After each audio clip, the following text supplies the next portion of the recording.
al-isti'adha wal-basmala, that is seeking refuge and saying Bismillahir Rahmanir Rahim before we begin our recitation.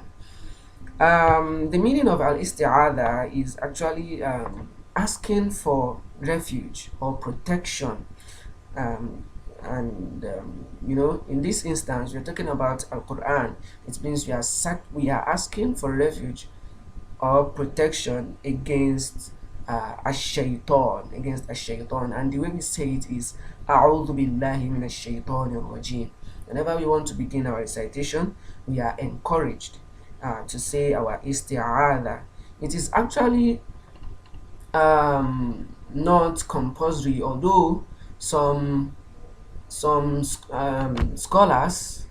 there are two opinions as regards this. There are two opinions. Some said it is wajiba and some said it is mustahabba, and they based their arguments on the interpretation of Surah An-Nahl verse 98. The interpretation of Surah An-Nahl verse 98. They said it is, the first opinion is that it is wajiba, that is obligatory, compulsory. And the most acceptable opinion, unanimous opinion, is that it is mustahabba. It is recommendable and desirable, because the verse they interpreted is that is فَإِذَا قَرَأْتَ الْقُرْآنَ فَاسْتَعِذْ بِاللَّهِ مِنَ الشَّيْطَانِ الرَّجِيمِ. It is the phrase فَاسْتَعِذْ, that is seek refuge.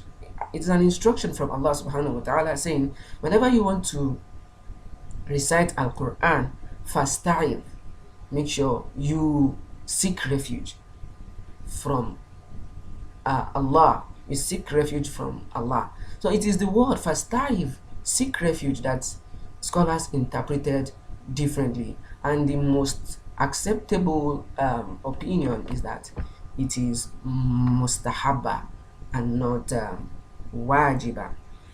And our isti'adha and basmala, as we all know it, it can be said silently or loudly.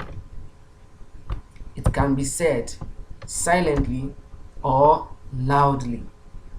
And we also have other circumstances. So when can isti'adha be said silently and when can it be said loudly? It can be said silently when we are reciting silently. As a reciter, you are not reading loudly for people, for your audience. You are not reading for those who are around you to hear your recitation. You are only reading within yourself. You are reciting silently. You should also say your isti'adha silently. And whenever you are reading alone and in a way that you are not reading out, you are reading alone and you are not reading out, you should also say your isti'adha silently. And when you are about to pray during salat, in your salat, you should not say your isti'adha loudly. You should say it silently. Okay? And when is it supposed to be said loudly? Whenever you are reading aloud. Whenever you are reading aloud. In the previous instance, we said whenever you are reading silently, you should say it silently. Now, whenever you are reading aloud, in the presence of others, you have other people, perhaps they want to listen to your recitation, then you should say your isti'adha loudly. You say a'udhu billahi minash shaytanir rajim before you begin your recitation. And the second circumstance is if you are the first reader. Perhaps you are in a halqa, a gathering of Quran recitation, and you are the first reciter. There are also people who are going to be reciting after you.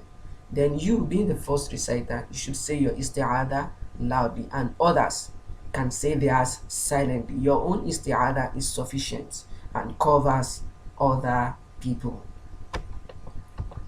Now, the other circumstances is that when the recitation is interrupted by work, conversation, or eating, you should bring back your, or you should renew your isti'adha. You should say your isti'adha before you begin or you continue your recitation. And there is no need for you to renew your isti'adha if the interruption is by sneezing or coughing, or you smile, or something, just a very short laughter, you laughed, then you need not renew your isti'adha. You can just continue your recitation like that. And al-basmala, it also means the saying of Bismillahir Rahmanir Rahim. It means the saying of Bismillahir Rahmanir Rahim. And we have three different three different rules for three different circumstances, okay, for the saying of basmala. Firstly, the saying of basmala, that is Bismillahir Rahmanir Rahim, can be wajiba, that is compulsory. It is wajiba, it is compulsory for it to be said at the beginning of Surah Al-Fatiha. At the beginning of Surah Al-Fatiha, you must say, or you must read Bismillahir Rahmanir Rahim, because the first verse of Surah Al-Fatiha is Bismillahir Rahmanir Rahim. It is mustahabba at the beginning of every other surah except Surah At-Tawbah, because there is no Bismillahir Rahmanir Rahim at the beginning of Surah At-Tawbah, because of the way, according to the opinion of scholars, that due to the way or the circumstance of revealing Surah At-Tawbah, it is not revealed with Bismillahir Rahmanir Rahim. So at the beginning of every other surah, it is recommendable for you to say Bismillahir Rahmanir Rahim except Surah At-Tawbah. So for Surah At-Tawbah, it is mamnu'a, it is prohibited. It is prohibited to say Bismillahir Rahmanir Rahim at the beginning of Surah At-Tawbah. You just continue Bara'atum minallahi wa rasulih. You can say A'udhu billahi minash shaytanir rajim. Then you continue with the first verse. Bara'atum minallahi wa rasulih. That is for hukmu al-basmala. Now going on to al-basmala bayna suratayn. The saying of Bismillahir Rahmanir Rahim in between two surah. Saying Bismillahir Rahmanir Rahim in between two surah. According to Riwayat to Hafsin and Asim, it begins every surah except that of Surah Tawbah. Every other surah has Bismillahir Rahmanir Rahim. There are actually some riwayat that doesn't say Bismillahir Rahmanir Rahim at the beginning of the surah. So Hafs used to say Bismillahir Rahmanir Rahim, and we have four ways. We have four ways of saying Bismillahir Rahmanir Rahim in between two surah. But before then, inshallah, we should also know how to say isti'adha with basmala and with another surah. Now, ways of saying isti'adha wal basmala. There are four ways, and all of these four ways are permissible. Number one is separating all, which we know as qat'ul jami', separating all. What we meant by separating all is that you reciting your isti'adha separately and basmala separately, and the surah, the beginning of the surah you want to recite, you recite it separately. For instance, أعوذ بالله من الشيطان الرجيم بسم الله الرحمن الرحيم قل هو الله أحد. In this instance, you can see that I read the expressions the two expressions, isti'adha and basmala, I read them separately. I took breath before reading another, before I begin the first verse of of the surah I want to recite. Then the second way, which is also permissible, is joining all. You join everything together, isti'adha with basmala and with the first verse, the beginning of the surah you want to recite. For instance, أعوذ بالله من الشيطان الرجيم بسم الله الرحمن الرحيم قل هو الله أحد. Then the third way is joining basmala and the beginning of surah. This implies that you must have read your isti'adha separately. Then you join your basmala with the beginning of the surah you want to recite. For instance, أعوذ بالله من الشيطان الرجيم بسم الله الرحمن الرحيم قل هو الله أحد. Then the third way is joining isti'adha with basmala. This also implies that you are going to be reading the beginning of the surah separately.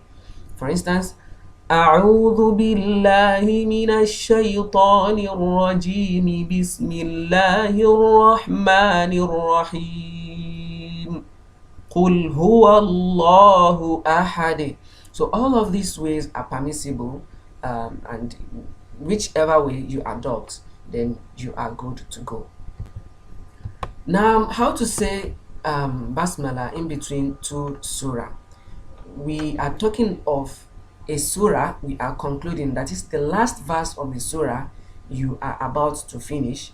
Then you say your Bismillahir Rahman in between before you say the beginning of the surah, of the new surah you want to start. We also have four ways. The first three ways are permissible and the last way is not permissible, and that is waslul jami'. The first one is waslul jami', joining all together, just as we just finished doing for isti'adha wal basmala with the beginning of a surah. We can also join the three together, that is the last verse of the surah you are concluding, with Bismillahir Rahmanir Rahim and with the beginning of the surah you want to recite. For instance,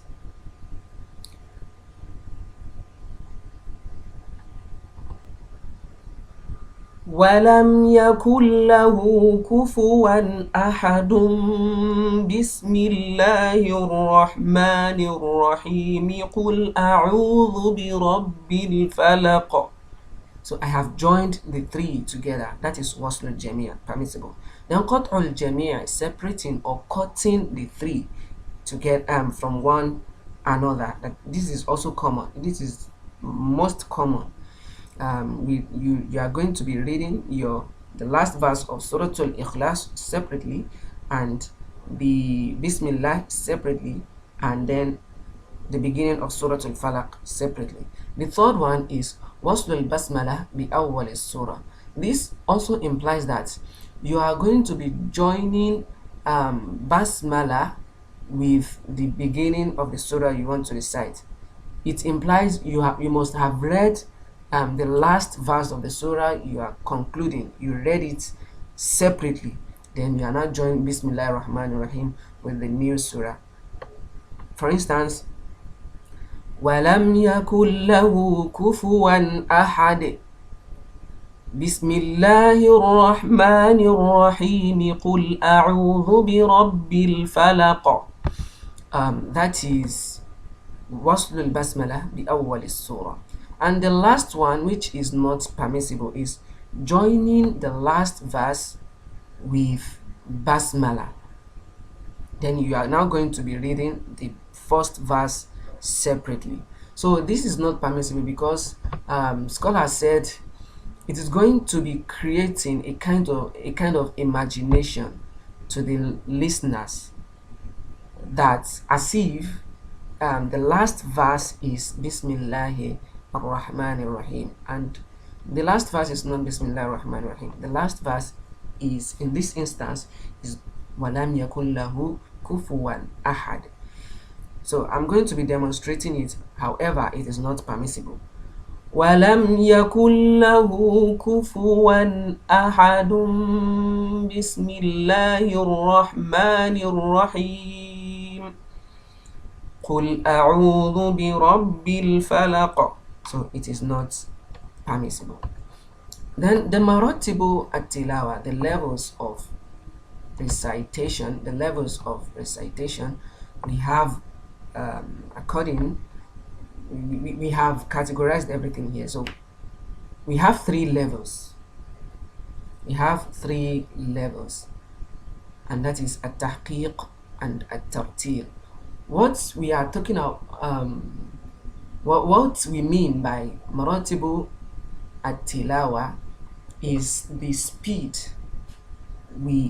a kind of speed we adopt whenever we want to recite our Quran, and this depends on the movement, the fast movement or the slow movement of our mouth whenever we are reciting Al Quran, and that is how they have categorized everything into three for us: at-tahqiq and at-tartil. That is the first level. At-tahqiq is a little bit different from at-tartil. However, they are closely related. Of almost of the same kind. What only distinguishes them is the the um, the speed that is in between them. At-tahqiq means actualizing or articulating the letters of Al-Quran, the words, how you articulate them in a very slow pace, in a very slow manner. You are going to be observing the mudud, the maddi, the elongation, the gunna, nasalization. You observe the pronunciation of each letter coming from their points of articulations. However, it is going to be very slow. However, a tartil is also articulating, pronouncing the letters from their exact points of pronunciation. You observe the maddi, but not as slow as tahqiq. I hope you are getting it. That is at-tartil and at-tahqiq. The second category or the second level is al-hadr, which is fasting. It is a fast way of reciting Al-Quran when the reciter is reciting very, very fast. However, the reciter may not be will not be able to observe the nasalization, the gunna, the maddi when they are pronounced. In fact, may not be able to articulate the letters from their points of pronunciations. So the last way, or the last level, which is at tadwir, we also have another level side by side with at tadwir, which we call al mutawassit. These two are the moderate level of recitation. The moderate level of recitation, in that you are not going to be reading too fast and not too slow. This is also very good and acceptable. However, at-tartil is regarded as the best level or the best way of reciting Al-Quran, because the Quran was revealed with at-tartil. وَرَتِّلِ الْقُرْآنَ تَرْتِيلًا, and وَرَتَّلْنَاهُ تَرْتِيلًا. These are evidences showing that the best way of reciting Quran is at-tartil, articulating the letters and pronouncing the letters, and observing the specialties of the characteristics of the letters, gunna, everything in the perfect way without being too slow. Because if one is reciting with a tahqiq, there is possibility of observing elongation beyond what is required. And if someone is reciting with al-hadr, a very fast way, there is also the high probability of shortening the maddi, and or not even observing the gunna and the likes. So all these levels will be valid only when one is preserving and observing the Tajweed rules. So inshallah we are going to be talking on the principles of Tajweed. بإذن الله. Assalamu alaikum wa rahmatullahi wa barakatuh.